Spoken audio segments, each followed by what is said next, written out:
How you guys doing out there today? This is your boy Roto Beast. I'm here with my boy Jeremy. We're here to present you our NBA morning shoot around for Thursday, February 20th.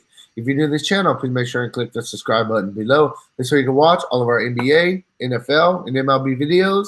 If you haven't came and checked out our website here at dfscheatsheet.com, you're absolutely missing out. We have all the tools to help you compete with the pros day in and day out, including the complete optimizer, tons of content, daily FanDuel and DraftKings cash lineups. Hey, we're truly a one-stop shop for all your DFS needs. So make sure to come check out the site here at dfscheatsheet.com. Say what up, Jeremy? How you doing out there, bro? What's up, man? Hey, you got to start saying NHL now. We got the NHL video live. If you haven't checked it out, make sure you check out the NHL Morning Skate. That's also new. And then, hey, new podcast on the site, too. We've got a PGA podcast called Inside the Ropes that's going up every single week. Obviously, PGA is already live. Lineups are live. They went live this morning. And then Tyler is also doing Squealing Tires, a NASCAR podcast. Absolutely crushed NASCAR last week. He picked Denny Hamlin to win the race. Was right on the money as far as all the stuff he talked about with accidents and where to pick drivers and where to target drivers. So check that out. Squealing Tires will be up as we get closer to race day. But other than that, I'm good, man. We're just grinding out a ton of content. For sure, bro. Hey, right now the exciting time to check out the site. Make sure and check it out, dfscheatsheet.com. And hey, man, I'm ready to jump in and talk some basketball. We've been off for about a week now. Excited to have some basketball back. You ready to go? Cool, man. We'll jump into I feel lost. I feel lost, right? Like what's going on? But there hasn't been any games, so you got it's kind of let's get refreshed with what's going on. For sure. So let's just jump into it, man. We'll start. First game we're going to start with, we got Milwaukee going into Detroit to face the Pistons. Yeah, and I think the biggest news in this one is not even on the Milwaukee side. It's on the Detroit side yesterday with Reggie Jackson negotiating a buyout and no longer a member of the Detroit Pistons and will sign with the Clippers. So now you've got kind of Reggie Jackson. Okay. So now you've got Milwaukee, right, destroying everybody, rolling into Detroit, who's getting rid of everybody either by injury or trade. And I mean, the spread in this one's 13. You could possibly look at Brook Lopez here in tournaments at 5,800. I think it's a good price on a 6-game slate against a team that doesn't really have a front court. Brook Lopez would be matched up against a guy like Thon Maker. I think Lopez is a very fair price to get you 30 fantasy points in this spot.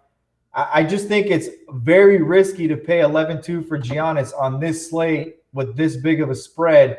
Can you put up 50 fantasy points, in 28 minutes? Yes, he can. But can you really get value out of him and get, you need 68 fantasy points to really reach value. And I just don't see that in this spot. So I'm kind of off this team. There's probably a couple of darts you could look at as far as throwing a dart with Wesley Matthews or Marvin Williams, minimum value plays. But for me, I'm going to look at Brook Lopez, and I'm kind of just going to move on.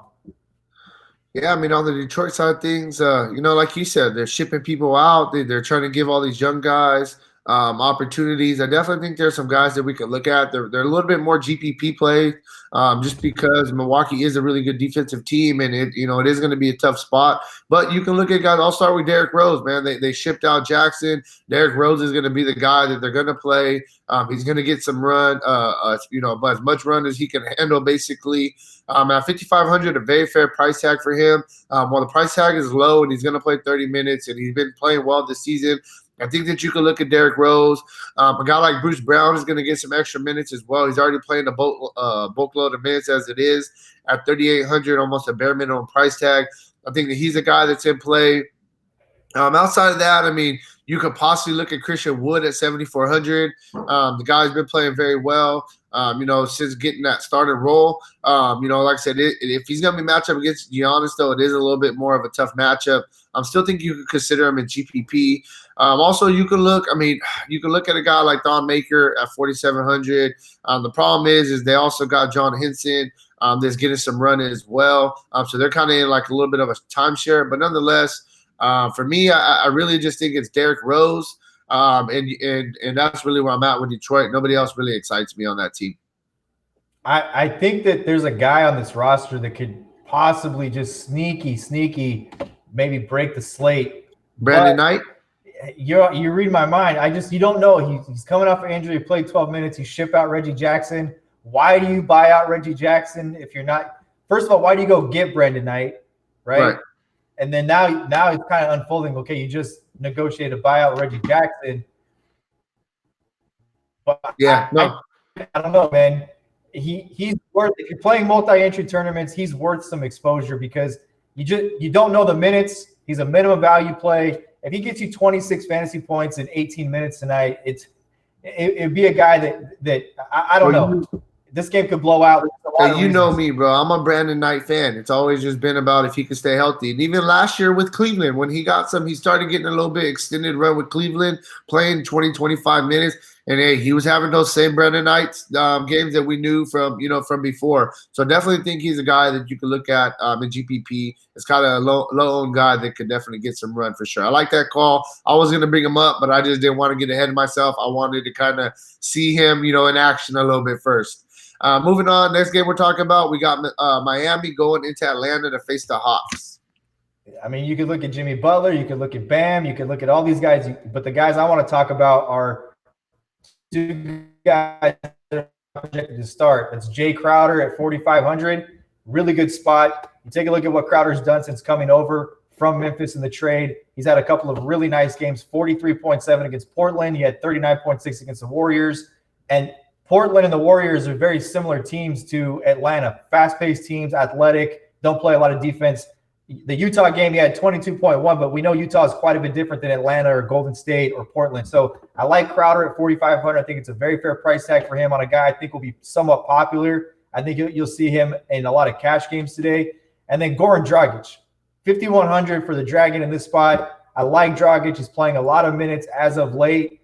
Dragic, we talked about it before the All-Star break. He's a guy that it's kind of like he's gotten irritated or upset, and he's kind of playing like he's got a chip on his shoulder, and he's got something to prove that he can still play the game of basketball at a high level. He's playing as many as 33 minutes, and at 5,100, where Derrick Rose is 5,500, I think in tournaments, Dragic makes a really good pivot off of a very popular spot that Derrick Rose should be. With the whole Reggie Jackson deal, people are going to look at Rose like, oh, he's 5,500. He's going to start. He's going to get a lot of minutes. I think Dragic is a nice pivot off of that. So, you can look at these other guys. I think they're in good spots too, but I really like Dragic and I really like Jay Crowder. Yeah, for Atlanta, I mean, you start with Trae Young, 10,000. It's a steep price tag. But, hey, man, Trae Young is Trae Young. He's having a really, really good season. The guy balled out in the All-Star game. Has a lot of fun watching him. I'm definitely thinking Trae Young's the first guy you look at whenever you consider Atlanta. After that, you look at a guy like John Collins at 7,800. I'm having a really good season. The guy's playing a bunch of minutes. I like him in this spot. I think that he's a decent GPP play. Both of those guys for Atlanta are GPP plays for me, though. I will throw that out there. Outside of that, I mean, the only other guy that I think that we could consider, I think that you can look at Dedmon. Dedmon, I mean, he's been getting the minutes for the most part out there in Atlanta. In 3 of the past 4 games before the All-Star break, he did get you at least 30 fantasy points in all 3 games. I mean, all 4 games that he played. And at 4,900, if he's going to get you 30-plus fantasy points, that's 6x. You'll take that for tournaments. So I think that Dedmon's a guy that you can look at as a GPP play as well. But, I mean, going against Miami, they are a tough defensive team. So it isn't the best matchup, but I do think you could consider those guys for sure. One guy I'm going to throw out there as well that I just forgot to mention is Iggy. Iggy's playing minutes since he came over. He's played at least 20 minutes twice. Nothing special, 17 fantasy points in 2 of those 3 games. It's nothing special, but we know he's been sidelined and hasn't played. Those are the first 3 games he's played all season. He's coming out of the All-Star break. They went and got him for a reason. If Iguodala is going to play closer to 25 minutes at a minimum value price tag, I think you have to give him consideration as well, and he would be another nice pivot in the same game off of Jay Crowder as far as a value forward goes. Yeah, for sure. Moving on, next game we're going to talk about, we got Brooklyn going into Philadelphia to face the 76ers. Your boy Kyrie Irving not playing again, right? I mean, he's played the bench more than he's played on the floor, I think, this season.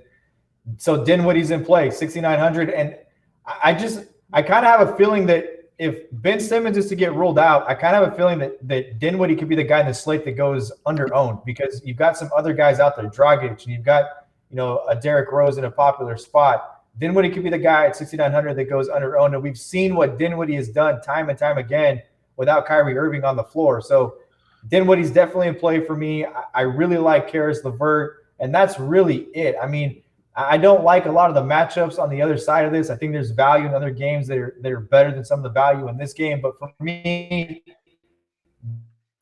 Dinwiddie and LeVert firmly in play. Look to lock those guys in your lineups tonight and move on with Brooklyn. Yeah, no, I definitely like some of the Philadelphia guys, especially if you got Ben Simmons going to be out. First guy, Ben Simmons is going to be out. I think you got to look at Joel Embiid for two reasons. He always gets a big time bump when Ben Simmons is out. Also, we like bigs going against Brooklyn, so I think it's a double whammy right there. We got to wait on that news. Either way, I think Embiid is in play, but I definitely like him more if Ben Simmons does end up being out. Al Horford at 5,300, I just think this is a very fair price tag for him. I think that he can get you 5x, possibly 6x if you're looking for cash games. The upside is not really there with Embiid on the floor and him at the same time. I think that you can look at him as a guy with a solid floor. Tobias Harris at 6,200, I think he's a guy that's firmly in play, especially gets a boost if Ben Simmons is out.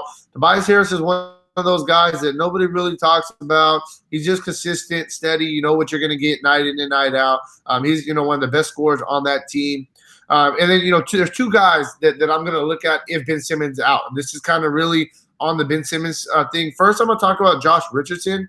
At 5,000, the last game before the All-Star break against the Clippers, he got back up to his regular minutes of playing 30-plus minutes a game. And he got you 34 fantasy points.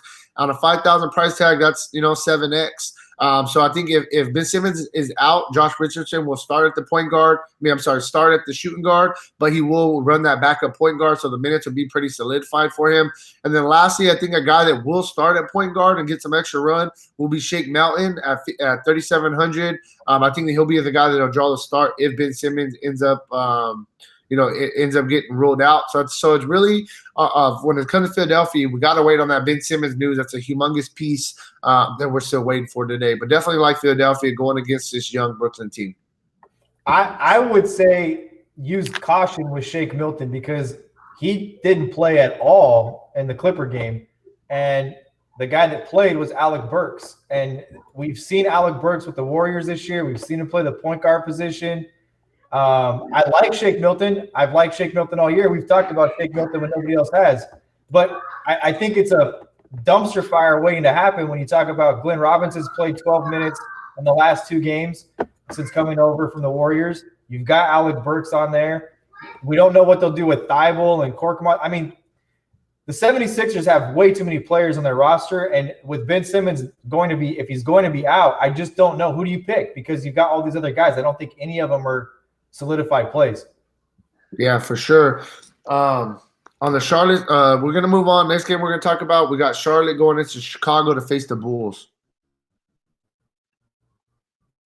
Yeah, and I think this will be an exciting game, and I think you can look at a lot of pieces here. Devontae Graham, Miles Bridges, Terry Rozier. I even like P.J. Washington at this price tag of 4,700 going against the Bulls who just don't have a front court, basically. I think it's a good spot for the young kid, P.J. Washington, 4,700, good value play there. We have no clue what in the hell Charlotte's going to do with the center position on any given night. You just don't know. If they're going to say if Biyombo is going to be announced as the starter today and he's 3,800, you have to roll him out because he's going to at least play 20 minutes. And at 3,800, it's a very fair price tag. But you don't know if Zeller's going to play. You don't know how many minutes Zeller's going to play. He's not on the injury report now. But even looking back, he's only played 13, 21, and 22 minutes in each of the last three games. Can't consider him. Willie Hernan-Gomez, so spotty with his minutes. 19, 13, 0, 17, 21. So, you just don't know with this center position, and it's a shame because it's a really good spot for a center against Chicago who just doesn't have a front court. They've got, Luke Cornett. They've got – that's really it. I think that the real value in this game is really on the other side of it, and I think that's where the popular spots are going to be. But I like the first four guys and possibly all five starters if we do get news that Biyombo is going to start. I just think it's a good spot. Should be a track meet, close spread. And all these guys are very fair price, 6,700, 5,800, 5,600. So that's kind of where I'm at with Charlotte. Yeah, I mean, talking about Chicago, I think the first guy you really got to talk about is, Zach LaVine. I think Zach LaVine is their best player. He gets all the shots, all the run that he wants. It's a decent matchup going against Charlotte. Definitely think that Zach LaVine is in play. Another guy I like Thaddeus Young at 5,700. I mean, he's not going to get you nothing crazy, but he's just one of those guys that's just consistent. He's going to get you 5x or possibly a 6 or 7x in a game. He's playing the minutes. That's what I really like. Outside of that, I mean, you mentioned it. There is some value on the Chicago side of things. It's the only problem is there's just a bunch of guys that are playing minutes. I mean, you got White, Sadaransky, Harrison, and I wouldn't be surprised if Archie Diacono starts getting some run with this young Bulls team. I mean, who are you talking about that you really like on Chicago?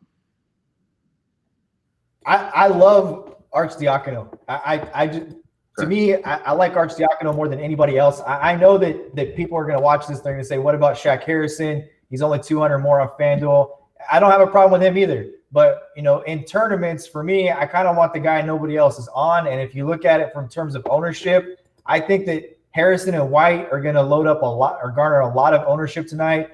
Like you said, there's 3 guys and really 4 all listed on FanDuel as point guards: Sadaransky, Shaquille Harrison, Kobe White, and Ryan Arcidiacono. So it makes the point guard position extremely, extremely interesting tonight because we've already talked about Dragic. We've already talked about Rose, right? A guy like Brandon Knight, he's 3,600. We have no idea if he's going to get minutes or not. So the point guard position looks like at the moment the way to be contrarian is to pay up, the chalk, and it's probably the default position to pay down at tonight. So that's kind of where I'm at with that.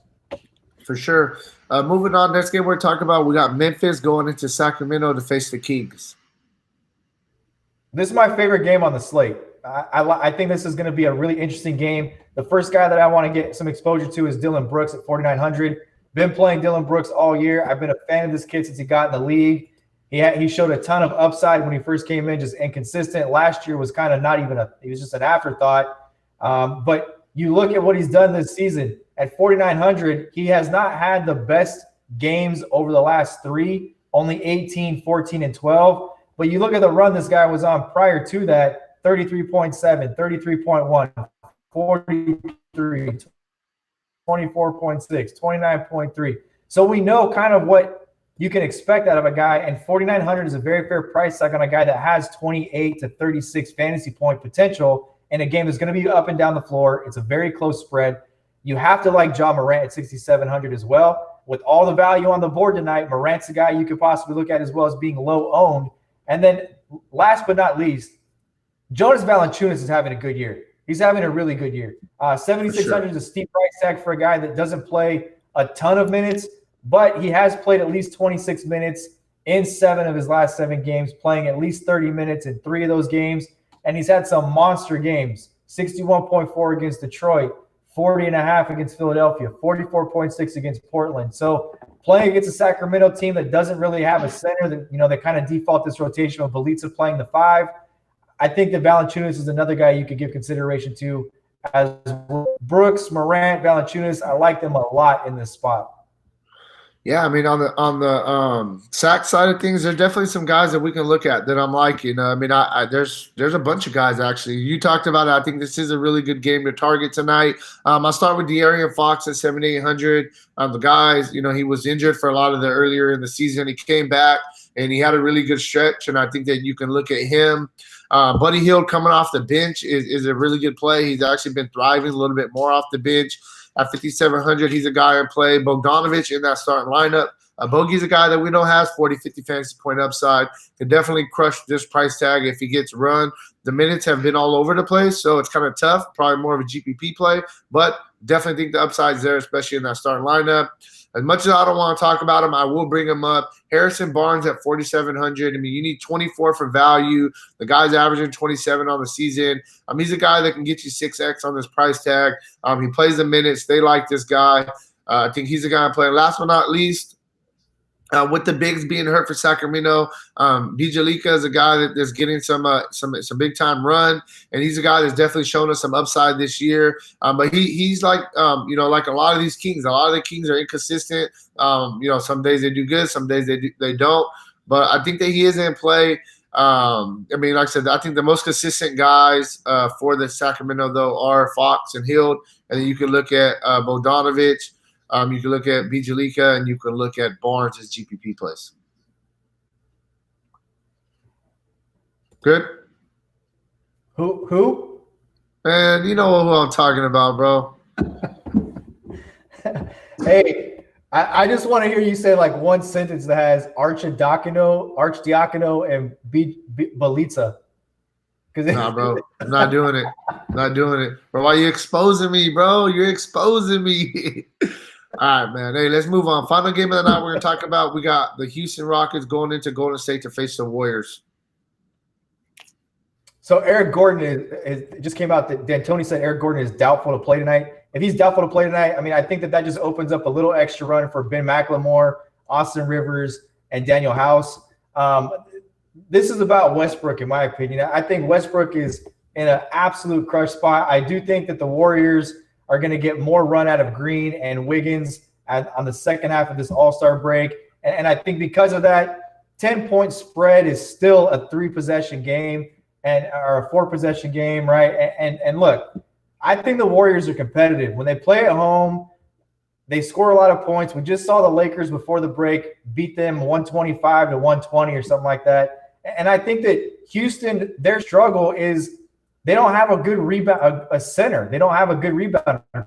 PJ Tucker plays that spot, and they're trying to copy the Warriors. So I think this game will be close. And for those reasons, I think you can look at a lot of these Rockets, especially Harden and Westbrook, with all the value on the board. I like Harden better at 11,000 in this game than I do Giannis at 11,200 against Detroit. But for me, it's really Westbrook. Covington in a good spot as well. But I'm, to be honest with you, outside of Westbrook, I'm way more interested in Draymond Green than I am anybody else outside of Westbrook.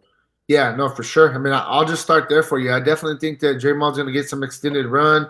I like him in this spot. I think that he's a really good play.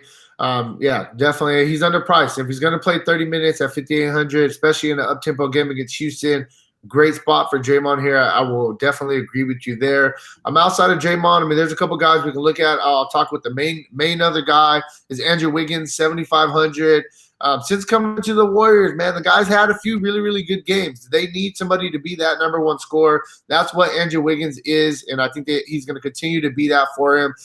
Did you hear that they're talking about that Curry wants to come back? Yeah, I mean, I think he just wants to play the game of basketball, right? I mean, right, for sure. He just misses it, but they don't want. But a lot of people are saying they don't want him to come back because they want to get that low seed for the lottery. And Curry comes back with Wiggins and Draymond. I mean, they could definitely win some games. They've got some exceptions. They've got a trade exception with the moves they made. They've got some stuff they can do. And look, if you're the Golden State Warriors, do you really need a lottery pick when you're an attraction in free agency? If the guy wants to play, that's what you're paying him to do. You're not paying him to sit over there and look pretty and do all the things that he's doing right now. You're paying him to play a game of basketball. One interesting thing about Draymond, he's had at least 32 fantasy points in every season going back to the beginning of last year. So I mean, to me, Draymond's probably my favorite play on the entire slate. Yeah, no, for sure. I like Draymond. It's all about minutes with him.